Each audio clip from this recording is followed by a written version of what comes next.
Far into the future, men and internet have merged into a new being. Humans need dopamine every 10 seconds or else they die! Oh my god, are you serious?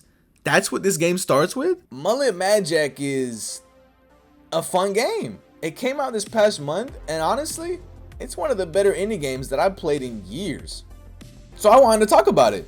The 90s anime art style, the really fast FPS gameplay, the really flowy FPS gameplay, the storyline, everything is just an absolute treat to experience, really. Unlike the world these characters have to suffer through. That sounds awful. Speaking of, where was I at anyways? I didn't finish setting the scene. The 10-second dying really caught me off guard. In the wake of this dopamine development, if you will, robots powered by AI have stepped up to the plate and asserted themselves as the most intelligent species on the planet, with the most powerful of them all being the rogue billionaires. These guys suck, just like real life. Most humans, however, are either unable or unwilling to take a stand against them. But not you! In this game, you get to take control of a stylish, soda-drinking, mulleted man named Mullet? The title of the game is Mullet MadJack, and that's him right there. Or is it Jack, and he just has a mullet, and he's mad? Oh wait, it's Jack. From what I can gather, Jack is part of a group called the Moderators that get their dopamine almost exclusively from killing robots who seem to take up a majority of the functioning members of society. Essentially, Moderators are serial killers that want to murder someone every 10 seconds exclusively for their own enjoyment. You know, some people like reading books, some people like going on dates, but these guys? Waiter, more killing please! But is that really the only thing tying them together? They all kind of feel like they're part of some bigger organization. And they are. Kinda. The Peace Corporation is basically what you would get if you took Twitch and Lockheed Martin and maybe like The Price is Right and slam them together to make some weird live streaming, arms dealing game show organization. Just don't even worry about it. From what I understand, the Moderators are these sort of hired gun like characters that the Peace Corp contracts to do various missions in exchange for prizes. The Moderator gets their dopamine and a cool prize, and the Peace Corp gets a bunch of views and ad revenue from live streaming the missions. A win-win for everyone involved. That's great! Their relationship with Jack is no different, and they act as the main driving force for Jack to complete his mission for this game. They gave him the mission, they keep him alive, they give him all his weapons, everything he needs to get the job done. They seem to just have it ready to go. What don't they do? No, really. What don't they do? Before I go any further though, obviously, spoiler warning for this entire game. It's a very recent game, and the game is honestly great. So go play it if you haven't, support the devs, support indie games, and then you can come back here and watch the rest of this video, and we'll have a great time. Alright? Let's go! The game begins with this green-haired lady from the Peace Corp searching for a moderator to be the protagonist of her new live stream. Luckily for her, she quickly finds Jack just zooming around. Although I have a sneaking suspicion that she didn't just stumble upon him driving. Regardless of how she discovered Jack, she decides to give him a call. You enter the Peace Corps Justice app, the #1 moderator streaming app. Yo, Jack, watch where you're going. Do you have to cover the entire road with your phone? But before Jack can even say don't text and drive though, the streamer immediately puts him on her live stream. Jack didn't even agree to anything yet, let alone say anything, and you're already putting him on the spot like he's ready to go? Like he could just make something happen at any moment? Well, I guess they did say he was the strong silent type, so I'll let it slide this time. The streamer explains to Jack that the mission of this live stream is to save a girl named the Influencer Princess. Probably a descendant of, I don't know, Bad Baby or something. Trisha Paytas. Regardless of what lineage she's a part of, she's been kidnapped! A rogue billionaire named Mr. Allegory Bullet III, or just Mr. Bullet for short, has kidnapped this influencer princess, who apparently has more followers than there are people in the entire country of India. She's got 2 billion followers, you know! 2 billion? And it's up to you to save her in front of the whole internet world. So we're all set then. The hero, motivated only by his righteousness and wanton need to help others, is ready to take down the evil entity and save the damsel in distress. Except, he's not motivated by that at all, actually. Who cares about this chick? It's all about the shoes, baby! Maybe if you had 3 billion followers, we'd care. We're not even getting out of bed for a measly 2 billion. Yeah, remember what I said about moderators doing missions in exchange for various prizes? Well, this mission's prize is a pair of shoes that are just absolutely irresistible, I guess. Something I noticed is that the shoes and the car Jack drives both say consume on them, which leads me to believe that Jack's car was also a reward from Peace Corp. If that's the case, then wow, talk about a downgrade on your prizes, Peace Corp. Shoes? These gotta be like TerraSpark boots or something, because there's no way that that's of equal value otherwise. And if this is the reward for a mission like this, who knows what kind of crazy stuff Jack had to do to get that car? Well, alright, you want the shoes, Jack? Where is this influencer princess then? He's right in front of you! Watch out!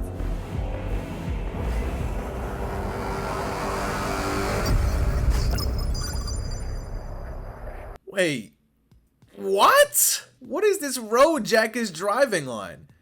It's just a dead end to this building? Why was Jack driving so fast? What was he gonna do when he got to the end? Was he just gonna drive up the stairs? And you, Mr. Bullet, can I call you Mr. Bullet? Were you just standing here the whole time? Like, A+ on the introduction, but I can imagine that was hard to pull off. What if Jack wasn't even selected for this mission? Or what if he was just across town when he got it, like, alright, a new mission. It's 30 minutes away, but that should be no problem. What then, Mr. Bullet? Jack breaks his way into an homage, and after some of the most intense staring I've ever seen, the influencer princess is sealed away, and Jack is left to deal with whoever this guy is. Yeah, hey, how's it going, Mr. Oh my god! Well, there he goes. And just like that, Jack is off to the races. The game's controls are pretty simple. WASD to move, left click to shoot, and you can dash with either right click or shift. If you dash into a robot, you'll kick them and they'll be sent flying backwards. Now you might be saying, BubberTubber, why are there 2 controls to dash with? Well, throughout each level, you'll be able to pick up various objects ranging from crowbars, machetes, or even literature to perform an insta-kill on a robot like we did to the first guy that we ran into. A book? I gotta try this out. Once you have an item, the right click button now uses the item instead of dashing. So basically, you can use right click to dash, but most of the time you'll just be using shift because you want to be holding onto your items for the right moment. For weapons, you're stuck with this rinky-dink revolver to kill robots with, but you'll have access to a wider range of weapons as the game goes on, so just be patient. Even though the game takes place entirely in this one building, there's actually a lot of variety in the randomly generated floors. Jack can kick down vents and slide through them to get shortcuts, shoot things like fire extinguishers to blow up groups of enemies, and the sliding sections are always fun to plow through a lot of enemies on. There are also a lot of environmental hazards that you can kick robots into, like the electrical grids and wind turbines, to spice up your kills for some extra dopamine. For some reason though, I just kept forgetting to make use of these things. Like, look at that, I just saw him standing in front of the wind turbine, stopped to be like, oh yeah, I can kick him into it, that'll be fun. And then just shot him anyways. If this was a real live stream, hundreds of people would have just tuned out there. Once you finish the tutorial by stabbing this robot in the eye, the live streamer checks back in to tell you that you're now fully connected to the live stream, allowing the audience, who are represented by this chat in the corner, to inject likes directly into your bloodstream. Now I don't speak Japanese, but I do speak thumbs up emoji, and I just know that I'm doing a good job. This development is anything but good for you though. I hope you didn't like living your life freely and for an indefinite amount of time, because now you have less of it. Hooray! By connecting your heartbeat directly to the live stream, now you only get 10 seconds to live before you kick the bucket. And each time you get hit, the seconds tick down faster. Why 10 seconds? Well, that's how fast it takes for chat to get bored. And once they're bored, you're cooked. Can't I just climb the tower and get the girl without connecting my vital organs to a Twitch chat? Oh, will I not get the shoes if I don't? Well, in that case, plug me in. Give me 5 seconds actually. I want the chat to be really impressed. Thankfully, the gracious chat that now controls your well-being will give you seconds of your life back if you manage to kill things. Or drink soda. The 2 things in life that you can always count on to entertain the masses. Murder and soda. And look, There she is, the influencer princess. Oh man, I'm so glad we found you. That could have been bad, but hey, look, I got you. You're safe now. We can just... Princess? Of course not, silly. That's just a picture. The real princess is located 10 floors above Jack, according to the streamer. Each section of the game has 10 floors to traverse, and it becomes clear that Mr. Bullet graduated from the Bowser School of Villainy, moving the princess 10 floors up right before we reach her until we get to the top of the building. If you end up dying, you just respawn at the start of whatever section you're currently on. But we're not even close to the top of the building yet. We can't sit around and blow bubbles all day anymore. We only have 10 seconds. We gotta move, and boy does this game move. When I first played this game, there were several parts of it where I literally didn't know what was happening on screen, and I was just pressing buttons hoping that I was making progress. Despite the game telling me it's not about the speed, it actually times how long you take on each floor, almost like you're speed running and trying to get the best time possible. After you beat a floor, Jack will turn his phone horizontally like he's about to boot up Clash of Clans or something, and you get to pick one of 3 upgrades courtesy of the Peace Corp to add to his upgrade matrix while he takes the elevator to the next floor. The left upgrade is always a random weapon, while the other 2 upgrades are passive or active abilities. There are a lot of upgrades in this game, but it's so new that I actually couldn't find a full upgrade list anywhere on the internet, so I can only talk about the ones that I've seen. There are a lot of generally good upgrades like the lollipop, which adds a second of life to your timer, upgrades that make you immune to certain stage hazards like antacid and lava boots, and more specialized upgrades like the item magnet that basically guarantees that you always have a finisher on hand. Or slow motion, which turns your last 3 seconds of life into many more seconds.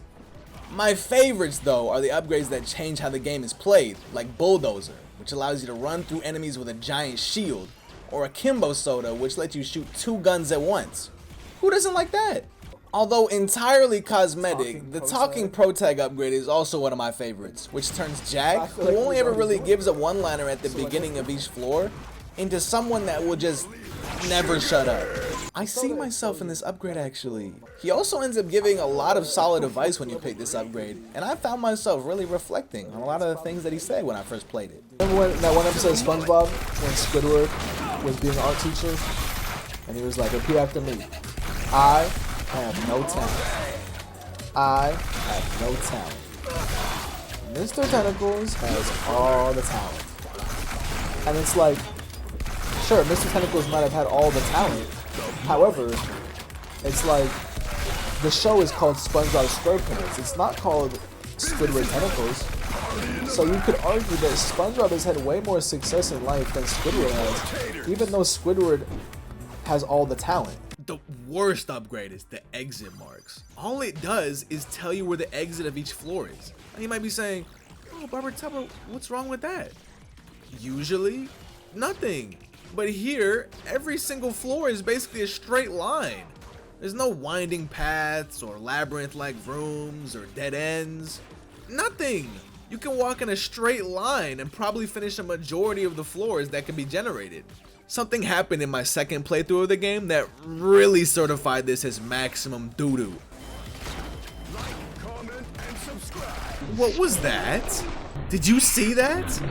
Wrong way? So you're telling me in a game that has no maze elements whatsoever, even if you still somehow manage to get lost in this, the game will tell you the right way to go? What is the point of the exit marks then, game? Every time I see this, I'm like, well, that's a waste of one of my options. Wait, what? The exit's right at the end of this slide? Oh my god! It's a scam, Peace Corp. Take it off the screen. Alright, you know about the ability upgrades. What about the weapons? Besides the rinky-dink revolver, Jack actually has a whole arsenal of weapons that he can use to cut down the robot army. First, you have the machine gun, which is fun to use, but it isn't very powerful and runs out of ammo so quickly. You basically have to dump an entire clip into enemies to make it work.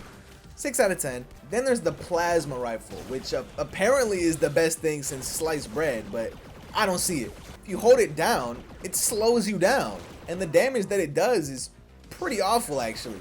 It's a shame because I really wanted to use more original weapons in this game, and this one just kind of sucks in my opinion. 3 out of 10. The shotgun, now this is where it's at. One click and boom! It's like the robot never even happened. You can never go wrong with a shotgun in video games. 9 out of 10. The katana actually has 2 forms, but each of them are separate. There's the fire katana and the ice katana. The fire katana burns, while the ice katana freezes. Though they both do enough damage to pretty much kill everything in one swing, so I'm not really sure how the burning or freezing would ever be useful. Like, oh man, I'm gonna freeze this guy with my sword. Just kidding. Even if you do end up freezing them, so what? By the time it takes you to get in range to freeze them, you could have emptied an entire clip. Both of them also, of course, suffer from being melee, which means that you have to get up close to the robots and risk dying. Whatever you do, do not bring a katana to a boss fight. Worst mistake of my life. You can throw the sword, but at that point, why not just get a gun? They're fun, but they're not serious. 4 out of 10. The railgun. This might actually be the most doo-doo weapon in the entire game. Again, it kills practically everything in one hit, but it attacks so slow.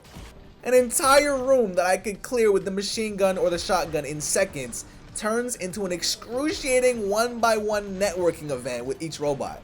Like, what am I going on speed dates with them? Kill them already! I thought maybe I could just pierce enemies with the railgun, but I couldn't manage to do it, so maybe I'm just stupid. Even if I could figure it out though, it's not like most enemies are even standing in a perfect line for me to shoot them. The one saving grace that keeps me from never touching it ever again is that it's really good for bosses. Every shot just gets rid of a chunk of the boss's health, and being able to focus on just dodging and not really aiming at all is always a plus. 5 out of 10. Apparently there's a rifle in this game that also shoots grenades, but I never came across it, so I'm not gonna talk about it. Maybe it's the craziest weapon in the game, maybe it sucks, who knows? Lastly, after you beat the game, you unlock the handgun, where Jack does his best Cuphead impression and shoots at the robots with his fingers. It's a cool bonus, even if it is just a reskin of the rinky-dink revolver. 6 out of 10. Now I know that was a lot, but we still have a princess to save.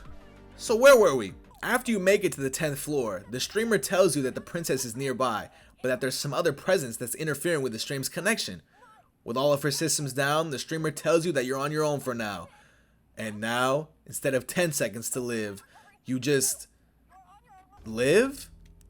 No! Yeah, the game doesn't do a good job of explaining this. Every boss floor always cuts off the live stream, and instead of needing the stream to keep you alive every 10 seconds, you could just walk around like normal. I understand why from a game perspective, but come on guys, just give me like a bigger timer or something, like 5 minutes. Don't just have me walk around. That'd be real fun to watch as a viewer of the live stream, wouldn't it? Every time Jack gets close to the princess and fights a boss, the stream just cuts out until the boss is dead. What are they watching on a pirated website? Why does it keep cutting out? After drinking some more soda, you make it to the first boss, Psy Beholder. It was just like a weird floating eye surrounded by other eyes. Other than shooting a couple projectiles and a laser beam, he's a cakewalk. And with one axe to the eyeball, behold oh big sight, the world's 442nd richest robot is no more. Oh great, only 3,272 more to go. Kick down a few doors and you're greeted with an arcade machine that Mr. Bullet conveniently programmed a message on just for you. Oh goody. Well, if you didn't think the Mario reference was obvious already, here you go. Someone else is controlling you! What?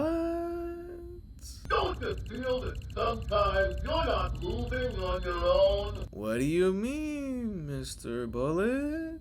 Clearly, Mr. Bullet knows more about this world than he's leading on. I wonder how that's going to be explored later on. After our little fourth wall break, Mr. Bullet tells you to run. Or sorry. Run! Yeah, so I'm not sure if I was just doing it wrong, but you literally have no option to run or even move when he says this. And so you're just sitting there like a moron waiting for him to laugh in your face. Like, what do you mean too late? I tried running, the game wouldn't let me. Whatever, just shoot him and complete the chapter. After every chapter, you get a neat little screen telling you how long it took, all of your statistics, and a rank based on those stats with a random style of mullet for good measure. Apparently you can get S ranks, but I never got any, so I guess I just suck. Also in these intermission segments, you get to choose between 3 permanent powers. The ability to reroll your shop, the ability to keep your last upgrade you had if you die, and the ability to get higher level weapons, which make the weapons way better than their first level counterparts, like getting rid of ammo restrictions or adding extra stability. My favorite weapon upgrade though is the level 3 machine gun. Gangsta fool. Now we're in business. On the elevator ride up between each chapter, Jack takes the time to interact with a newly hatched Tamagotchi, an oh my goshie that he's brought along for the journey. Let's see what he has to say this time around.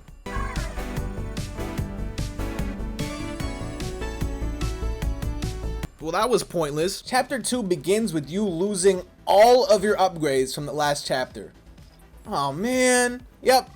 Every chapter you have to start from scratch. When I first played through the game, I thought that the middle permanent upgrade would allow you to keep your last upgrade from the previous chapter. But no, it's only if you plan on dying. And we don't. What? At the start of each chapter, while you do lose your current upgrades, you do get to keep your weapon and also get access to a whole new set of upgrades, so I guess that's cool. Chapter 2 introduces the acid pits, which are annoying, but you can just dash right over them. And if you find the antacid upgrade, you can walk right across. So these guys right here, don't even worry about these guys. Other than that, it's business as usual, and just like that, it's time for another boss. Before we get there though, we get to sample some of the finest local wines in preparation for our next fight. From the creators of Chainsaw Man comes Chainsaw Boy. While infinitely less disgusting to look at than the first boss, Chainsaw Boy is infinitely harder to fight. He chunks your health bar if he touches you, and he moves fast enough to the point where the threat of him doing so is real. He also shoots all the projectiles that Cyberholder did, so it's not like you can just run away from him the entire time either.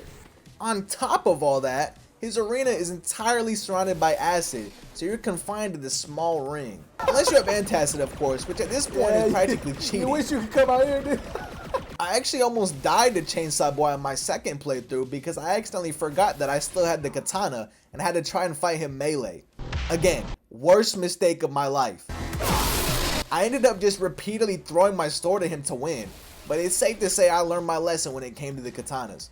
When he's beat up enough, stab him in the eye and scratch Chainsaw Goldar off the bounty list. Looks like Mr. Bullet wanted to have another dramatic moment where he only leaves once he sees you running towards him. What if Chainsaw Boy ended up killing me? Would he stand there forever? What's his plan? Looks like his plan is to keep us from advancing by only allowing bosses to unlock the next door. Fortunately for you, Jack took Chainsaw Boy's eye as a souvenir and is able to use it to unlock the door. Problem solved. Pick your next upgrade, hear another pointless line of dialogue from your oh my goshie, and it's time for Chapter 3. Chapter 3 introduces several outside sections that have you gliding across billboards to traverse the terrain. All you have to do is brush up next to one and you'll slide right across, no questions asked. While these are cool, a lot of the times it's easier and faster to just jump and dash across the pits than slide on the billboards. Whatever, I still think they're fun. Chapter 3 also has Chainsaw Boy himself as a regular enemy, and they do just as much damage as he does. If you catch one at a bad time, you're going straight back to the start. It looks like our princess is 10 floors and some change away from this time though, as she's moved onto this bridge instead of just going higher into the building. Nothing we can't handle though, we're practically the CEO of this game at this point. With some change added on. Another 10 floors, another boss stage, and it looks like we've stumbled into an office where the employees are having the time of their lives. That's the employee of the month, huh? He looks great. When we're done having the time of our lives, we kick down a door to find this young lady who the tracker thinks is the princess. I'm not the girl that you expected. I'm not cute enough. No, it's not that at all. It's just, I don't know if I'm looking for a relationship right now, you know? It's not you, it's me, really.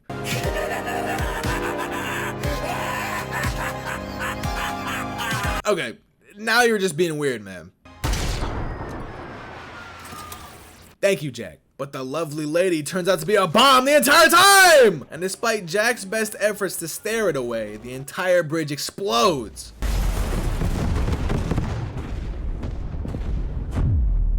Leaving Jack stranded in one of the buildings while a bunch of snipers get ready to take aim. And hey look, the real princess, there she is, on the other building. She's dying for our sins? That doesn't make any... Hello? Who is it? Jack, pick up the phone. Greetings from Peace Corps. Oh great, it's you. Sounds like you're in trouble. No, I'm doing just fine actually. To help you with your current predicament, the streamer tells you about a one-time special deal on a sniper rifle. What are the odds? With your new sniper rifle in hand, it's time to snipe or be sniped. For this section, the gameplay switches from a run and gun style to a sit and survive style, as you're stuck waiting for snipers to reveal themselves like idiots so you can blast them to smithereens. It's really handy they decided to bring out their brightest, most obnoxious lasers out for this one, or else I'd be screwed. At least on the difficulty I was playing on, none of them ever really had a chance to hit you. So it's not the biggest challenge to get rid of them. Just pop, pop, pop, and rack up the scoreboard. When you kill enough of his lackeys, Mr. Bullet comes out to try and finish the job himself. But you just line it up, take your shot, and send him to the...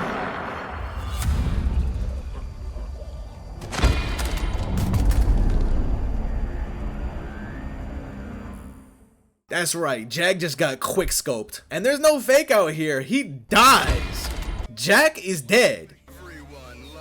Oh my god! When I first played through the game, I thought I got a bad ending. Like, ugh.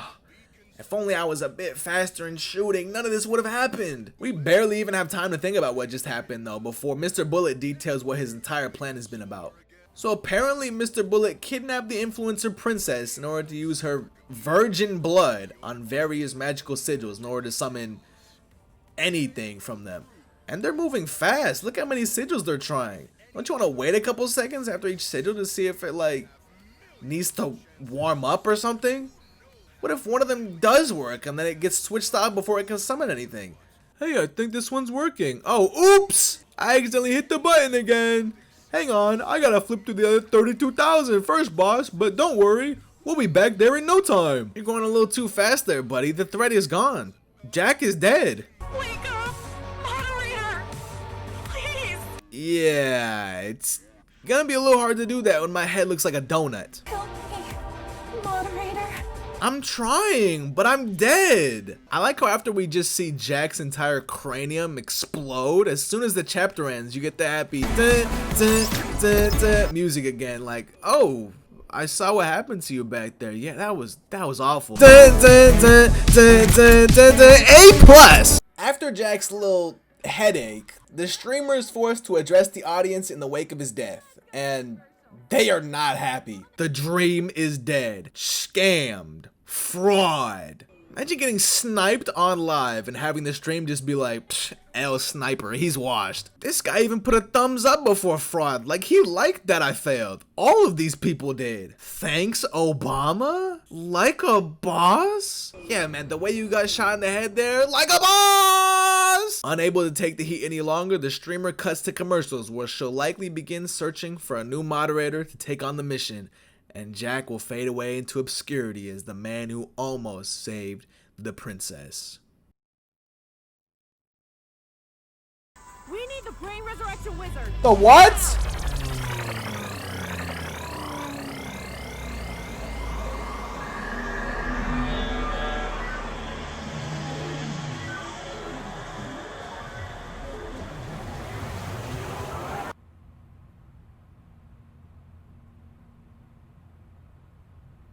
April Fools! You didn't think he was dead, did you? You idiot! We could just use the brain resurrection wizard! Duh! It was so obvious! That's right, Jack wakes up in a room full of monitors and his oh my gosh he evolves into this thing. This thing has a name though, Mr. Dopamine. And he's more than capable of getting Jack back into the fighting spirit. Mr. Dopamine explains that with this new brain, Jack has now become part of the Homo media species, and to rehabilitate himself, he needs to be entertained. To accomplish this, Mr. Dopamine has Jack stare at a bunch of TVs and then walk around a recreation of his childhood home. Yo, sweet bachelor pad, Jack. Look at all this. You got guns, soda, solitaire, a toilet, sadness. This guy looks awesome. He's like the CEO of Mullets or something. Why is there a poster of the influencer princess in your bathroom? Aren't these supposed to be childhood memories? How old is this chick? Wait. Now the shoes are a childhood memory? Jack literally got introduced to them today. What memory are you having of these shoes? What? Mr. Dopamine, why are you lying to me like that? What kind of child memory is this? The game I'm playing? Whatever, at least you have Edgy the Hound Dog, who... I'm not even gonna say it. Besides being a cool intermission though, this place has no relevance to the game. A shame really, it'd make for a pretty fun hub world. But alas, just a distraction. Isn't that what all things are, when you really think about it? Anyways, when you're done sightseeing, you walk into the Black Void and wake up as a 3D character. What you thought was your childhood home is actually just some random room with a bed. To avoid any suspicion that he might be alive again, Jack takes out the guards silently and then throws them across the entire room. Never mind. Chapter 4 doesn't really add anything new from what I can remember, but Jack does occasionally tweak when going through the floors. Thankfully, it's only cosmetic, but unthankfully, it's annoying. The boss floor is a collection of winding hallways that all feature this samurai looking dude who shoots energy waves from his swords and disappears before you can come close to him. Once you make it to the end though, you're greeted with the new season of Power Rangers who get to do absolutely nothing before they're all decapitated by this loser right here. This is Samurai, the chapter's boss. Samurai doesn't want to fight like normal though. Oh no, he wants to fight in the most honorable way possible. Turn-based combat with swords. Yeah, this boss fight turns the game into an RPG for a bit. Look, you got HP and MP stats. We even got a goofy portrait of Jack for good measure. I wish I could say the fight itself was as interesting as its premise though. Samurai does his best Sans Undertale impressions and dodges literally everything that you try to do to him. You can try to attack him, magic him, throw him. Nothing works except the item, which just heals you with soda. Eventually though, Jack does his best Frisk Undertale impression and bypasses the turns altogether, stabbing him right through the head. Now the real fight begins. Or doesn't. All you really have to do to beat him is just stab him again and he goes flying. Midori Nakamura, you are no more. No time to breathe though, because watch out! Here comes a guy with a minigun! Oh. Never mind guys, he was just kidding. Mr. Dopamine warns us that we could hallucinate, and we're off to chapter 5. I hate chapter 5, and for one reason, these stupid idiot lasers. Whoever designed this building thought it would just be a fantastic thing to put these lasers everywhere. When you're walking, when you're dropping down, even when you're sliding. The fun, silly sliding sections now ruined by these stupid lasers. And they hurt so many times that I accidentally bump into a laser and lose like 5 seconds off my timers. That's ridiculous. And you don't have invincibility frames in this game, so if you hit multiple lasers in a row, you're done. I hate you, laser! Chapter 5 also has the shield robots, which can be annoying, but you could just shoot their legs or kick them and be just fine. The wall of flesh makes an appearance as the boss of the stage, and you gotta get rid of it quick. The walls on either side are covered with electricity and slowly move inwards until I presume they crush you. You should have plenty of time though, and besides some tricky projectile dodging, this boss is easy peasy. Add Sam Allen York to the list. Sam Allen York? Why does this thing have the most normal name so far? Whatever, Mr. Bullet felt like it'd been too long since he did one of his famous stare downs, so he gets away again and didn't even bother to come up with a way to stop Jack this time. Like, not even close. What's this? Mr. Dopamine feels like Jack is being controlled? Hang on, take this back. See, look, another character just brought it up. Now it's 100% explored and resolved. Thank goodness. Never bring it up again, please. We already finished that. Chapter 6 adds lava pits, which are just the acid pits but red. Giant fans that you can shoot to slow down before you go through. And Samurai is back as a regular enemy now, who you have to kick to kill because they're impervious to bullets. With all of these additions, the game is really starting to get frustrating. The fatigue of tackling on these seemingly endless floors with all of these new rules, it weighs on you. I ended up dying a few times in the late game just based on how many things I now had to keep track of. And probably because I suck. The boss of this stage is a giant soda machine. You kick it, get a key to the next floor, and that's it. April Fools! Here comes Robot Hunter D. Well, good thing Jack is a human, or sorry, a homo media, or else we'd really be struggling right about now. Every time you kill one of the eyeballs, mines come out that explode on contact if you don't destroy them. The mines don't really have a lot of health though, so they're more of an annoyance than anything. Regardless, Robot Hunter D gets a cleaver to the eyeball, and Bartholomew Hydra is down for the count. I guess Mr. Bullet got bored or something and just started coming up with anything, because now Jack has to use the eyeball in bowling? It's not even like you play the bowling section, you just watch Jack immediately throw it and get a strike and the chapter ends. Mr. Bullet, you are one wild dude, I must say. Chapter 7 is apparently too dark to continue, and the streamer has to tell Jack to use the flashlight on his phone instead of pulling out his flashlight. Now Jack can shoot while seeing in the dark. Hooray! The mines make a reappearance here, and again, act as more of an assault to your ears than a threat to your life. Laser gates also start appearing, where you have to shoot both side panels in order for the gate to fade, like this is Lego Star Wars or something. Hey look! The princess is at the top of the building now! We're almost there! By now you should be more than capable of beating each floor, and with the upgraded weapons, you should be in good shape. You get to the 7th boss and he's taking a nap. In a last-ditch effort to stop you from continuing, Mr. Bullet kills the boss in order to stop you from getting a checkpoint. That dirty rascal. What's worse, the locked door that he's again standing behind only opens for bosses, and since the boss is dead, we're out of luck. Not for long though, as Mr. Dopamine has an idea. By uploading himself into the building's security system, he can effectively make himself a boss. And if we beat him, the door will open. But how are we gonna beat him? In rock, paper, scissors, of course! The 7th boss of this game has you playing rock, paper, scissors with a door. Beat him 2 times and congratulations!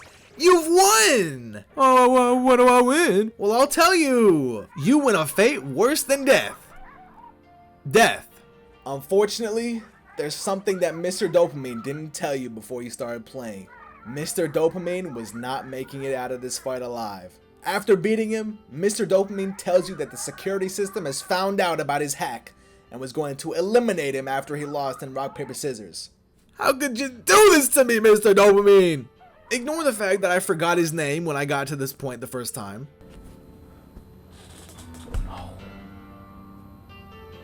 I don't even remember this guy's name, but no. Not the brain guy. This really weighed heavily on me. Who else was there for me when I had nothing? Who else is gonna tell me random useless things between chapters? Nobody! Nobody, man! Mr. Dopamine reminisces on our time together, and with one last goodbye, Mr. Dopamine is but a memory. And my reward for all this? Sassy boy. The game really has Jack check his oh my gosh after this, and it just shows a tombstone. I don't want to see that. I don't want to be reminded of my sins. All that's left now is to face the final boss, the cause of all this misery and woe, Mr. Bullet.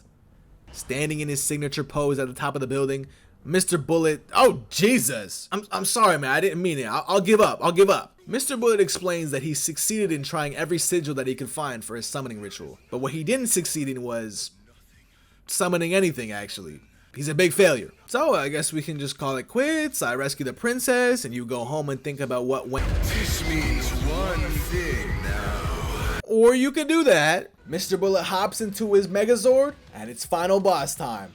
This was the first fight in the game that I actually found difficult, at least in the beginning. First, if you don't have a good weapon, then you're just screwed. You might as well just die and try for a different weapon. Half of the weapons in the game can't even reach him, so it takes forever to do any meaningful damage on him. Remember what I said about the railgun being doo-doo? Get the railgun for this, it's good now. Oh yeah, look at that. Mr. Bullet has a variety of attacks that he throws out, along with an endless supply of voice lines that he just won't stop using. Oh, I'm even more low now. Alright, can you stop yelling? He's got lasers, pill-shaped bullets, and a whole bunch of missiles that he has no problem sending your way. There's a few places to duck behind, but I found it better to just keep moving around. I also found a couple finisher weapons, but good luck using those. Once you get rid of his health bar though, Mr. Bullet decides it's time to just blow up the entire universe. Jack really has a staring problem, doesn't he? Like, run, Jag, you're gonna explode if you don't. Oh, and there he goes! Look at him run! Look at him jump! Jack jumps right into chapter 9, aka falling for 8,000 years. The streamer decides it's a good time to check back in, but only to say how cooked you are. Gee, thanks! There isn't any special deal I can buy this time around? No like free, I don't know, hot air balloon I could use? Pray tutorial? Oh, perfect. That's just what's gonna get us out of here. The two crash in the 1 block tall water and the game ends. Well, that's Mullet MadJack. Kind of a bummer to end on a cliffhanger like that, but maybe... Whew. What a night. The sales are through the roof.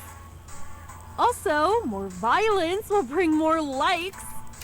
Wait, hold on! You're alive! Hey, bro! How many times have I used this joke already? The two are just fine, and now look, they're gonna drive down the highway in style and have a peaceful evening where they can just...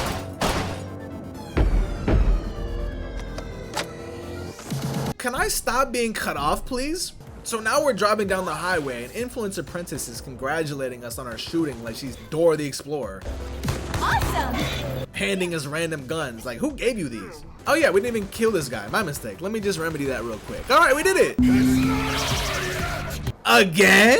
Alright, to put this guy away for good, for real, Influencer Princess grabs our stick, and we grab a giant minigun attached to the back of the car. I don't know what this badass-o-meter is supposed to do, but you know we keep that on max. Couple of the old bullets, and Mr. Bullet blows up for a 3rd time, this time with his head falling right into Jack's hands.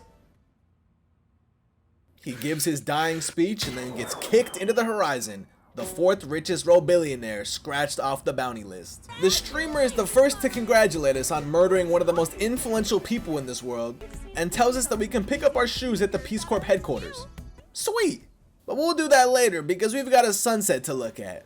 The princess thanks us for saving her and explains that the reason Mr. Bullet's plan didn't work was that he needed virgin blood for the ritual. And well, she's been getting down and dirty, you know what I'm saying? Okay! The two have a good laugh and the real credits begin to roll.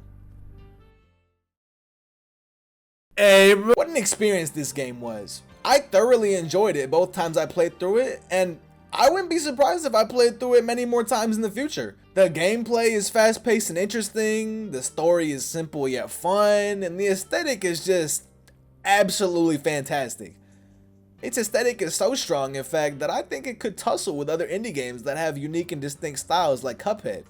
But I mean, come on, it's the 90s anime aesthetic. How could you go wrong with that?